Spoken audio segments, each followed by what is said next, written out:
Imaginez une histoire de pouvoir, de trahison, tellement audacieuse qu'il a fallu la graver dans la roche pour être sûr que personne ne l'oublie. Ça s'est passé il y a 2500 ans. Un coup d'État monumental, immortalisé dans la pierre. Et c'est cette histoire qu'on va décortiquer ensemble. Alors, la question, c'est ça. Comment on s'y prend pour voler un empire? C'est pas si simple, évidemment. Il faut du culot, un timing absolument parfait, et surtout, il faut une bonne histoire. Une histoire à laquelle tout le monde va croire. Et cette réponse, eh bien, le roi Darius de Perse nous l'a laissée gravée par lui-même sur l'inscription de Bébistoun. C'est carrément son autobiographie monumentale, sculptée à même la falaise. Alors voyons un peu ce qu'il a à nous dire. Tout commence par un vide au sommet du pouvoir. Imaginez la scène, l'empire perse, le plus grand que le monde ait jamais connu. Et tout d'un coup, plus de pilotes dans l'avion. C'est le chaos qui menace. D'après le récit de Darius, le timing est presque trop parfait. D'abord, le roi Cambyse part conquérir l'Égypte, loin de chez lui. Pendant ce temps, son frère et héritier, Smerdis, se fait assassiner en secret.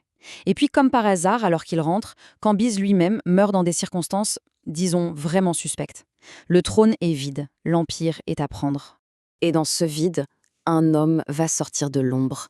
Il a vu l'opportunité et il est prêt à tout pour s'emparer du plus grand empire du monde. Et voilà son arme secrète. C'est juste une phrase.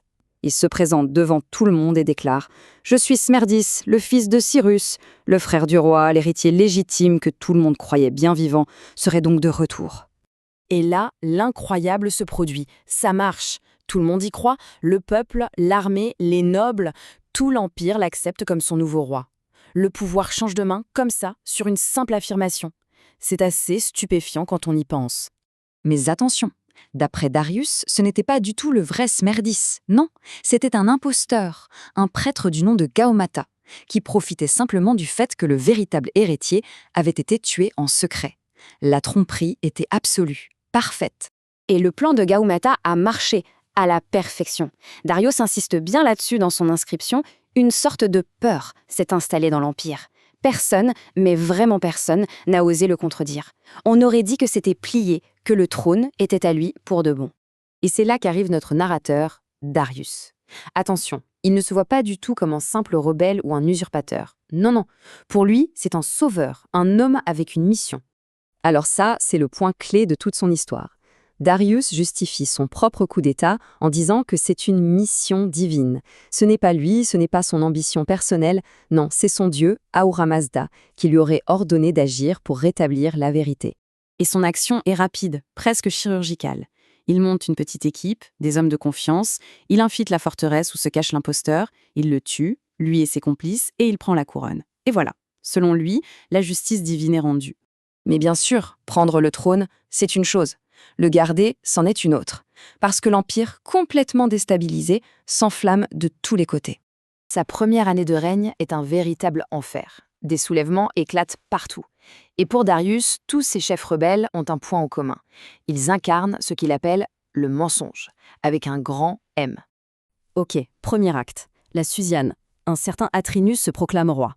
Le verdict de Darius est sans appel. Il a menti. Fin de l'histoire. Il est écrasé. Ensuite, direction la Babylonie. Un homme, Nadi Tabirus, prétend être de la lignée des anciens rois. Le verdict de Darius? Le même. Il a menti. Écrasé. Et ça continue. Cette fois, en Médie. Phraaorthès revendique le trône. Verdict, vous l'avez deviné, il a menti. Le message est martelé, encore et toujours. Si on s'oppose à Darius, on est un menteur, un ennemi de la vérité. Bon, une fois qu'il a raconté comment il a gagné contre l'imposteur et tous les rebelles, Darius va faire en sorte que personne, jamais, ne puisse oublier sa version des faits. Et ça nous amène à la question clé. Pourquoi se donner tout ce mal? Graver ça à 100 mètres de haut sur une falaise? Parce que ce n'est pas juste un livre d'histoire, c'est un acte de pouvoir. Un véritable chef-d'œuvre de propagande, pensé pour durer éternellement. Et là, il faut avouer, la stratégie de Darius est juste brillante. En faisant ça, il prouve sa légitimité, il dit que son pouvoir vient de son Dieu, il montre à tout le monde qu'il est impitoyable avec ses ennemis, et surtout c'est un avertissement gravé dans la roche pour quiconque aurait l'idée de le défier plus tard. Et l'inscription se termine par ce conseil, ou plutôt cet avertissement de Darius à tous les rois à venir. Au fond, battre ses ennemis, ça ne suffit pas. Il faut aussi contrôler l'histoire, être celui qui décide de ce qui est vrai et de ce qui est faux. Parce que celui qui contrôle l'histoire, c'est lui qui contrôle le pouvoir. La question qui reste, c'est, au fond, qui était Darius? Le défenseur de la vérité ou tout simplement le plus grand menteur de son temps?